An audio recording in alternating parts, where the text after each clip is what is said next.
Silky long কাফতানগুলি বা long কামিজগুলির কিন্তু বেশ ভালো ট্রেন্ড চলতেছে, এটা আমরা সবাই জানি। আরেকটা জিনিস খুব খুব খুব ট্রেন্ডিং এ আছে, এই যে হ্যান্ডমেড এই ট্যাসেল গুলি বেশ লম্বা হয়, অনেক অনেক এক্সেসরিজ অ্যাড করা থাকে, তারপর হাতেও অনেক কিছু তৈরি করে এই ট্যাসেল গুলি মেক করে।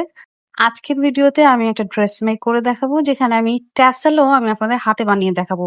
তবে তার আগে আমি মার্কেট এক্সপ্লোর করি, গাউসিয়া মার্কেটে যাই, অনেক সুন্দর সুন্দর ট্যাসেল দেখছি, যেমন এইটা অনেক ভালো লাগছে। এই ট্যাসেল নিয়ে একটা ডিটেল ভিডিও আমি আগামীকালকে পোস্ট করবো ইনশাল্লাহ, যেন আপনাদের শপিং করতে অনেক ইজি হয়। এখন আসেন আমরা ফ্যাব্রিকটা দেখি। এই যে এটা ছিল ফ্যাব্রিকটা প্রায় 4 হাত বা এর বেশি হতে পারে এটার বহর। এত সুন্দর, মানে মনে হইতেছে যে এই মনসুন ওয়েদারের জন্য একদম পারফেক্ট একটা কালার, প্লাস পারফেক্ট একটা সিল্কি ফ্যাব্রিক। এত সুন্দর একটা টেক্সচার, রয়্যাল সিল্ক বলে সম্ভবত, বা সব সিল্ককেই আসলে রয়্যাল সিল্ক অনেক কিছু বলে। আমি যেখান থেকে নিয়েছি এই ভিডিও অলরেডি আপনাদের সাথে শেয়ার করেছি, তারপর আমি হোয়াটসঅ্যাপ নাম্বারটা এখানে দিয়ে দিলাম। আপনারা চাইলে অনলাইনে অর্ডার করতে পারেন, সারা বাংলাদেশে হোম ডেলিভারি পাবেন, কারণ এই ছেলেটা খুবই ভালো একটা ছেলে। এখন বলি, এটা আমি 2 গজ নিয়েছি। 2 গজ নিয়েছি কারণ অনেক লম্বা যেহেতু জামাটা হবে, তো 2 গজে আই থিঙ্ক আমার হয়ে যাবে, এটা চিন্তা করেই আমি কিনছি 2 গজ। আর টেইলার্সে কিভাবে যাব সেটাও আমি দেখায় দিলাম। আমার টেইলার্সে কিন্তু যাওয়ার জন্য আমি সবসময় পোস্ট অফিসের গেট দিয়ে যাই, নিউ মার্কেটে 3 তলায় উঠতে হবে। এই পোস্ট অফিসের গেট দিয়ে সোজা গেলে পরে কেচি গেট পাবেন, সেখানে 3 তলায় উঠলে পরে ওদেরটা দর্জি দোকানটা পেয়ে যাবেন। এখন কামিজের লেংথ হচ্ছে আপনার হাইট অনুযায়ী আপনি দিতে পারেন। আমি প্রায় 50-এর মতো লেংথ রাখছিলাম। আর ওই যে বলছি, ফ্যাব্রিকটা অনেক বেশি সুন্দর, একটা সফট সিল্কি একটা ফ্যাব্রিক, প্লাস একদম ফ্লোরাল প্রিন্টেড, খুব বেশি হাচর পাচর কিছু নাই। তো ইউজুয়ালি আমি এই টাইপের মানে কম পরি সিল্ক ফ্যাব্রিক, কটনই আমার পরতে ভালো লাগে, কিন্তু এটা এত স্মুথ, এত বাটারি, আমার খুব পছন্দ হয়েছিল। মাত্র 200 টাকা গজে কিনছি ফ্যাব্রিকটা, যেটা মার্কেট থেকে কিনতে গেলে 300, 320, 330 টাকা গজ লাগবে। এই যে আমি ডিজাইনটা বুঝায় দেওয়ার চেষ্টা করলাম। আমার কামিজটা কাটা হয়ে গেছে। এখন আমি যেভাবে যেভাবে বসাতে চাইতেছি এটা একটু আমি বোঝানোর পরে আমার মাস্টারটা হচ্ছে ও একটু ড্র করলো আর আমরা একটু মেজারমেন্ট গুলিও মেপে মেপে তারপর মানে ডিসাইড করলাম যে কি করব। এখন আসেন আমি ট্যাসেল নিয়ে কথা বলি। আমি শিওর আপনাদের খুব ভালো একটা আইডিয়া হবে এখান থেকে। এরকম একটা টুকরো আমার কাছে ছিল, এগুলি কারচুপি প্যানেল গুলি হয়। এগুলা নিয়ে আমি আপনাদের এর আগেও কয়েকবার ভিডিও দেখেছি। গাউসিয়া মার্কেটের একটা শপেই পাওয়া যায়, গাউসিয়া মার্কেটের লেস যে মার্কেটটা হয় 2 তলায়, ওইখানে একটা শপে এই টাইপের প্যানেল গুলি পাওয়া যায়। তো এগুলি আমার কাছে ছিল অলরেডি। এখন আমি কি করব, এই যে ফ্লাওয়ার গুলি দেখতে পাইতেছেন, এইগুলা আমি আলাদা করব, সুন্দর করে কাটিং ছাটিং করে নিব। এখন নট নেসেসারি যে আপনাদের কাছে কি আছে বা এরকম কিছু কিনতে হবে, এইগুলা নিয়ে ভাবার দরকার নাই। ঘরের মধ্যে অনেক কিছু থাকে আমাদের, আমরা চাইলে বুদ্ধি করে এই জিনিসগুলি ইউজ করতে পারি। আমি জানি আমি অনেক অনেক দিন পর ড্রেস মেকিং এর ভিডিও নিয়ে আসছি, আসলে অনেক মানে একটু ঝামেলার মধ্যে দিয়ে গেছি, আমি পারি নাই এতদিন। তবে এখন থেকে আমি রেগুলার ড্রেস মেকিং ভিডিওগুলি দিব।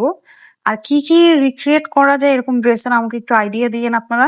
আমি একটা একটা করে ফ্লাওয়ার গুলি সুন্দর আলাদা করে নিতেছি, যেন মানে ফিনিশিংটা সুন্দর থাকে। যেহেতু হাতে তৈরি করতেছি, দেখতে যেন ওই রকম না লাগে, যেন মানে মনে হয় ভালো। এগুলো তেমন কঠিন কিছুই না, আপনাদের ঘরে থাকা যে কোনো ফ্লোরাল টাইপের লেস হয় না, ফুল ফুল দেওয়া লেস থাকে, বা এখন বাটারফ্লাই টাইপের লেস পাওয়া যায়, অনেক কিছু পাওয়া যায়, আপনারা সেগুলো ইউজ করতে পারেন। এই যে এই 2টা কড়ি দেওয়া ট্যাসেল আমি গাউসিয়া মার্কেট থেকে কিনছি। এখন এটার মধ্যে সুন্দর করে এই ফিতাটার মধ্যে একটা একটা করে আমি এই ফ্লাওয়ার গুলি বসাবো। বসানো এমন ঝামেলার কিছুও না, কঠিন কিছুও না, জাস্ট 2টা টাক দিলেই হয়ে যাবে। আর এটা যখন কমপ্লিট হয়েছে আমি নিজেই অনেক খুশি হয়ে গেছি। চাইলে এটা আরো অনেক কিছু অ্যাড করা যায়, কিন্তু এটা জাস্ট একটা এক্সপেরিমেন্টাল ড্রেস ছিল, যে দেখতে কেমন হয়। আর আমি ভাবলাম যে কাপড়টা এত সুন্দর, আমার আউটকাম এত ভালো আসছে, যে আমি কেন না আপনাদের সাথে শেয়ার করি। আর এরকম ছোট ছোট ট্রিকি জিনিস শেয়ার করলে আমার কাছে ভালো লাগে, কারণ আপনারাও অনেক বেশি পছন্দ করেন, আইডিয়া হয়। ঘরে বসে ডিজাইনার ড্রেস যদি আমরা নিজেরাই পরতে পারি তাহলে তো কথাই নাই, তাই না? তো সেই জন্যই আসলে আমি আপনাদের সাথে শেয়ার করে থাকি। এই যে এটা হচ্ছে একটা লিফ, এই লিফটা আমি সুন্দর করে কেটে নিছিলাম। আর এই জিনিসগুলি এরকম যে সাইড থেকে সুতা টুতা বের হয়ে থাকে না, সুন্দর করে কাট আউট করলেই হয়ে যায়। জাস্ট 2টা 3টা একটু সেলাই দিলে হয়ে যাইতেছে।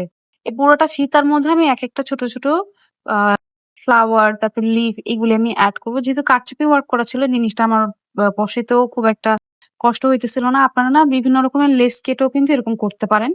তারপর ধরেন আপনারা পার্ল, তারপর এখন তো কয়েন টাইপের একটা জিনিস বের হয়েছে, সিকুইনের মতো বা ডলারের মতো ওই জিনিসগুলি অ্যাড করে অনেক সুন্দর সুন্দর ট্যাসেল মেক করা হইতেছে।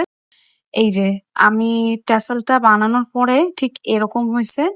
এগুলি আপনারা চাইলে আরো অনেক কিছু অ্যাড করতে পারেন, কিন্তু আমার ড্রেসটার মধ্যে আমার কাছে মনে হচ্ছে যে এটাই ঠিক আছে, আর কিছুর দরকার নাই। এই যে এরকম হয়েছে দেখতে। আপনারা চাইলে এই যে ট্যাসেলের যে ফিতাটা এটা চাইলে আরো বড় দিতে পারেন। তারপর যে মার্কেটে কিনতে পাওয়া যায় যে নর্মাল ট্যাসেল গুলি, ফিতাগুলি, ওগুলাও কিনে আপনারা দিতে পারেন। আমি আমার ফ্যাব্রিকটা দিয়ে ট্যাসেল মানে ফিতাটা বানাই দিতে বসছিলাম। এখন ড্রেসের লুকটা দেখেন। ওড়নাটা আমার ঘরের মধ্যেই ছিল। আমার সব ড্রেসে সুন্দর ওড়না বা আগের সুন্দর ওড়নাগুলি আমি যত্ন করে রেখে দিই এবং সেগুলি আমার প্রায়ই কাজে লেগে যায়। এগুলো আমি আপনাদের সাথে সবসময় শেয়ার করি। কারণ এত ড্রেস বানাই তো সবগুলোর সাথে ম্যাচিং ওড়না, প্যান্ট এগুলা করতে অনেক অনেক খরচ পড়ে যায়। যেহেতু নতুন নতুন জামা পরতে ভাল লাগে, তো এইভাবে একটু ট্রিক খাটায় যদি আমরা কাজ করি তাহলে আমরা ইজিলি পরতে পারি। এই যে আমার ড্রেসের লেন্থ বলছি আমি 50 দিছি। আর যার যার হাইট অনুযায়ী দিতে পারেন। ড্রেসটা আমার কাছে মনে হচ্ছে খুব ভালো হয়েছে। আরেকটা ব্যাপার, আমি বসুন্ধরা সিটিতে গেছিলাম, আমি অনেক ভালো কমপ্লিমেন্টস পাইছি র্যান্ডম মানুষদের কাছ থেকে। তো আমার খুব ভালো লাগছে। অনেক লুজ করে আমি জামাটা বানাইছি, এটা লুজ না হলে সুন্দর লাগতো না। আরো বলতে চাই, এখন থেকে আমি রেগুলার ড্রেস মেকিং এর ভিডিও নিয়ে আসবো। আপনাদের থেকে আমি আইডিয়া চাচ্ছি যে আপনারা বলবেন যে কোন কোন ডিজাইনারের ড্রেস বা কি টাইপের ড্রেস ক্রিয়েট করলে আপনার কাছে ভালো লাগবে। আর আপনাদের শপিং যেন অনেক বেশি ইজি হয় সেজন্য কিন্তু আমি রেগুলার মার্কেট যাচ্ছি। অনলাইনে আপনারা যেন অর্ডার করতে পারেন তাদের নাম্বার দেওয়ার চেষ্টা করতেছি। আমি জানি আপনারা অনেক রকমের রিকোয়েস্ট করেন, আমি সেগুলি রাখতে পারি না কারণ সবাই ভিডিও অ্যালাউ করে না। আর আমি সচরাচর সবার মতো করে ভিডিও বানাইও না, যেন আপনাদের অনেক বেশি সুবিধা হয়। আমি সেই জন্যই কিন্তু ভিডিও মেক করি। কেমন লেগেছে কমেন্ট করে জানান, আমার সাথেই থাকবেন। আর যারা আমার চ্যানেলটি সাবস্ক্রাইব করে নেই, চ্যানেলটি সাবস্ক্রাইব করে দিবেন। ভালো থাকবেন সবাই। Thanks for watching.